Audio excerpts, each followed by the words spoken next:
This episode of Game Masters Hall is sponsored by The Deck of Many and Level Up Dice. Hello everyone and welcome to Game Masters Hall. My name is Ivan Van Norman and I am your host forever and always. Today we're going to be talking about maps and minis and theater of the mind. Stay tuned.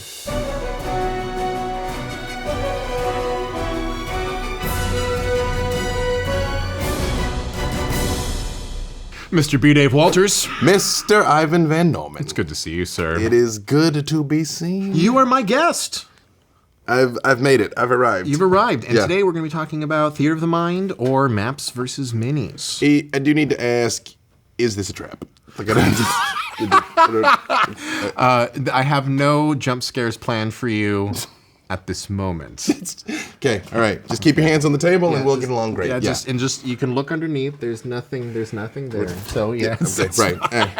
Hey, thanks for having me. Absolutely. Maps, minis, theater of the mind. So I have to ask you, honestly, on the times that you've GM'd, do you have a preference? I hate to say this because it will break some hearts of people I dearly love. Okay. I am not a minis dude. All right. I have never been a minis dude. That's fine. I think for me, originally it started because I've been doing this since I was like 13. Right. And I didn't necessarily have the money for minis, and I didn't have the talent to paint them. Got it. And so by those two things, I just got used to not using. You defaulted to not really being accessory based, and you didn't. So tactical combat was never really a big insight for you. No, I've done it and I enjoy it, but to me that like radically changes the experience. Okay. Like it is. How does it change the experience for you? To me, I feel like it's now a different game when you're counting square movements, which is funny because we're using the theater of the mind to. I want you to conceptually imagine this table full of minis. That is, it's a miniception right now. Yeah.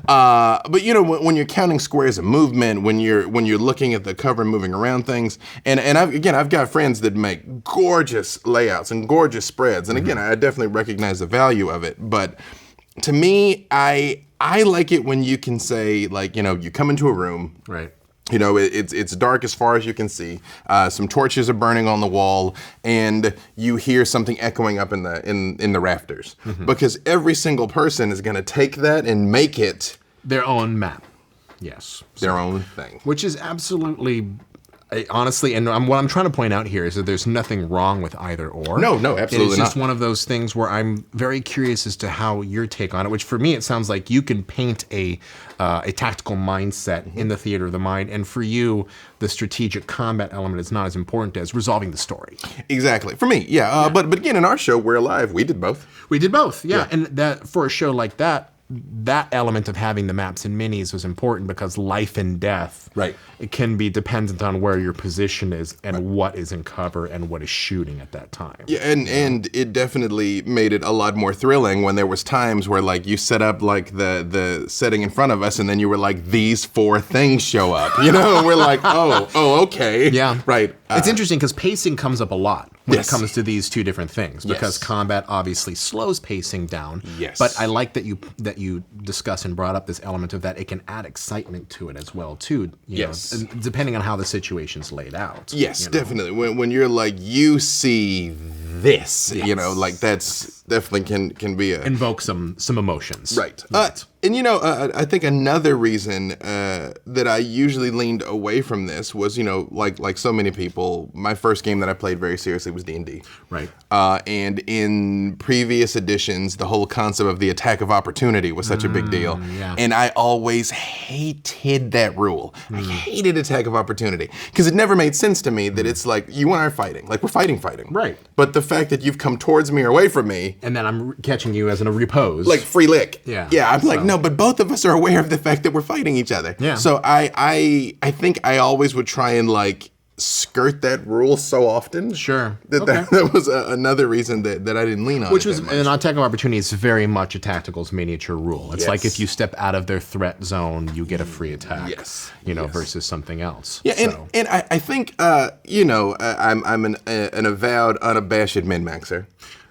But because I was going to say, I was a little surprised that you, I mean, conceptually I would understand that you enjoy theater of the mind, but knowing that you are a min-maxer, that does tend leaning towards miniature combats. And it is, but again, like you said a moment ago, the crunch does slow it down. Sure. It's just unavoidable. Yeah. That describing a journey that took 4 days takes 4 minutes. Yes. But a fight that technically takes 24 seconds. Yeah. Because, each round 6 seconds, more or less, most systems.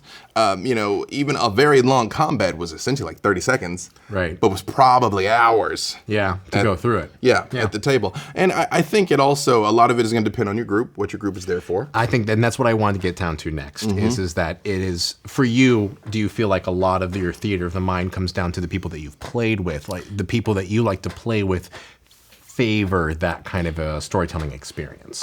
Yes. I think for me, if I have a particular style or a particular brand, having studied at the Ivan Van Norman School of Emotional Subjugation. Thank you. Well, you were a graduate.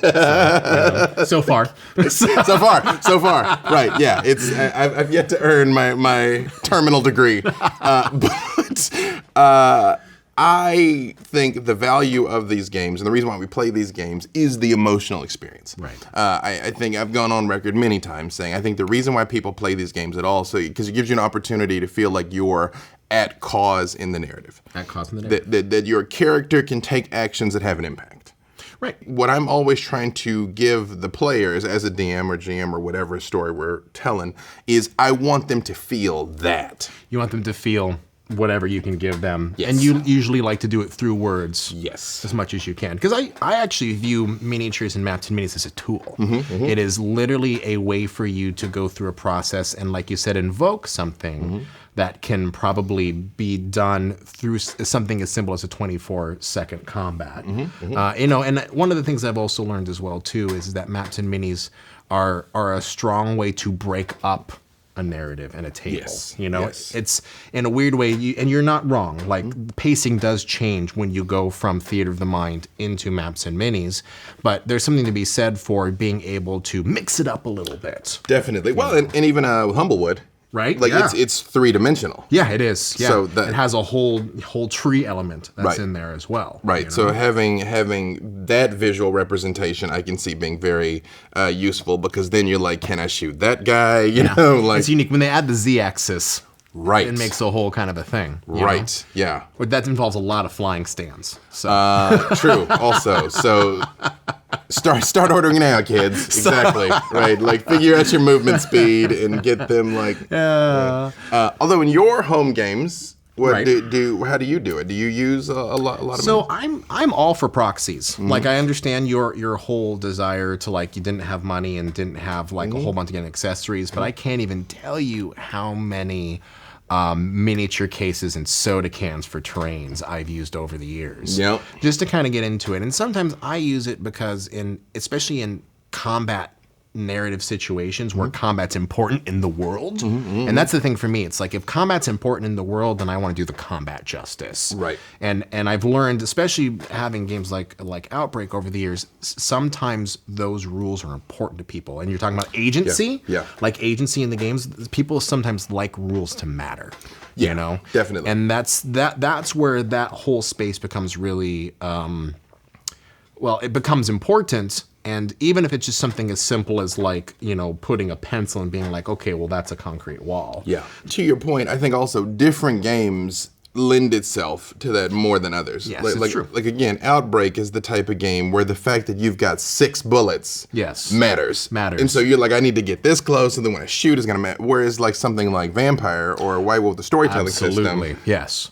No. Even in the rules, like now, some of the old abilities, like celerity and things, like Yeah. it's literally written how fast is fast. Yeah. And the answer is as fast as it needs to be. Yeah, and when I ran World of Darkness, never pulled out maps and minis ever.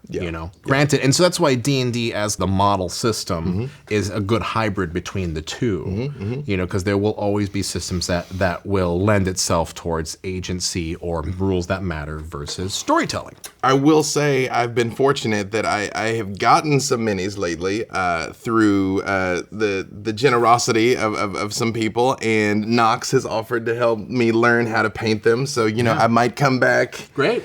6 months, a year from now, Yeah. be like Captain Mini. Like I have like an ammo bandolier vest. Yeah, just lift up minis. Yeah, I'm like, you know. just throwing them at So the who table. am I playing today? In We're Alive, when I got my Chateau Mini, that was a life achievement, though. Yeah. I was gonna like, say, it's a me. What was, because that's I'm very curious as to, like, was that an emotional response? Oh, yeah. For you? Yeah. Oh, 100%. Like, I'm a Mini now. Yeah, okay, cool. Yeah, like I recently had a newborn kitten named after me. I didn't know I wanted to be a kitten until I was a kitten. And then I was like, that's it. I didn't know I needed that thing, but I did. Yeah. So I didn't know I needed to be a Mini. But now you're there. Yeah, I'm there. I'm there. Yeah, I made it. Well, cool. Well, thank you so much for coming on board and just having this fun intellectual discussion about playing role-playing games. Just in the theater of the mind. I want you to know I'm still not 100% that Brad's not behind like one of these walls here and just gonna like bust out See, and scare me. I'm all for the long con. That's true. That is true. It's just I'm gonna give you so much false security, and then one day it's just gonna come at you. Yeah, I don't think people know the extent to which trust is forever ruined in our relationship. Yeah. But thank you for having me. I appreciate it. Well, before we wrap this all up, I think it's time to check in with Xander, as well as Emily from Level Up Dice. Ivan, you terrify me no matter what you do. Hey Emily, what do you got for me this time? Today, I want to talk about dice shapes. Have you ever thought about why are dice shaped the way that they are shaped? Well, I'd assumed to be the number of sides, but... Yeah, well, there is actually a little bit of math behind it. Oh no. So I'm going to give you one of our aluminum dice there. That's our Ooh. D20. Aluminium. This is, yes, this is one of the classic D&D or tabletop gaming dice shapes, right? Yeah. So the D20, the D6, oh, I rolled a 20! man, that can't go unacknowledged, sorry. The D20, the D6, the D8, the D12, and the D4. Uh-huh. These all date back from ancient Greece. Okay. These are something that are referred to as Platonic solids. Ah, that's my relationship with most solids. Okay? So, Platonic. yeah, I know. Yeah, okay. Thanks. So the Platonic solids, basically, mathematically what this means is these are the only shapes in three-dimensional existence where the sides, the angles, and the number of sides that meet at a vertex are all the same. Oh. Basically on all opposite sides. Sure. Long story short, that basically means these are the most fair shapes possible to make sure that you're getting the perfect roll every time. Thank you, Gygax. Yes. Keeping it fair. So the only things that had to be added to this collection would have been the D10, the percentile dice. Actually, before these shapes were around, we used to have D20s that were numbered 1 through 10 twice. Oh, okay. But these shapes were brought about to mimic the perfection of these, but to add to the collection a little Yeah. bit, expand a little bit. See, that looks better. It's the See, whole family. it's so aesthetically pleasing. Yeah. So that is why these shapes are the way they are. It's actually the creators of D&D, our beloved overlords, first used these shapes that they borrowed from educational materials. So they were used to teach math. Oh, man. And that's how we got the dice we use today. You're telling me the whole time I've been playing D&D, I've been learning math? I'm sorry. It's fine. It's probably for the best. It's the only way I'd learn. Well, thank you so much. My pleasure. We'll see you next time. Yeah. If you would like to check out Humblewood, you had a chance to read it, right? I did. It is gorgeous. There's all kinds of unique woodland creatures and bird folk and maps that you can incorporate into your current campaign, or you can build your own woodland adventure entirely from scratch. It is just so cool. So if you want to check out Humblewood, it's at humblewood.net. They're running a Kickstarter right now. It's fabulous. Go and give it a shot. We'll be tuning in the next episode. I will not be with you, but Chato will be hosting on this next round. Not Chato, B Dave. You know, But, we're one and the you know, same. We're one. I'm wearing my Chateau shirt. That is so, true. So it counts. There is some truth in that. There is, yeah. I will have Mr. Jason Carl with me. Great. Yes, we will be discussing encounter balance Awesome. in your games. So again, you guys are like the left and right pillar of my gaming experience lately. I'm honored to be one of the crushing pillars of your it's- emotional wall. Yeah, you ever like seen like tortillas made where it's all like mashed and then it rolls, then it mashed again, then like set on fire and baked. But you make a good breakfast burrito. Everyone loves tortillas. That's so. That's what we're trying to get from this. I'm gonna get Xander and Vince together, and we're gonna put together a little support group where we just sort of like help each other get through. The burrito support The group. burrito, yes. The tortilla support group. Tortilla support group. Great. Yeah. In the meantime, I'm Ivan Van Norman, your host forever and always, and we'll see you on the next run.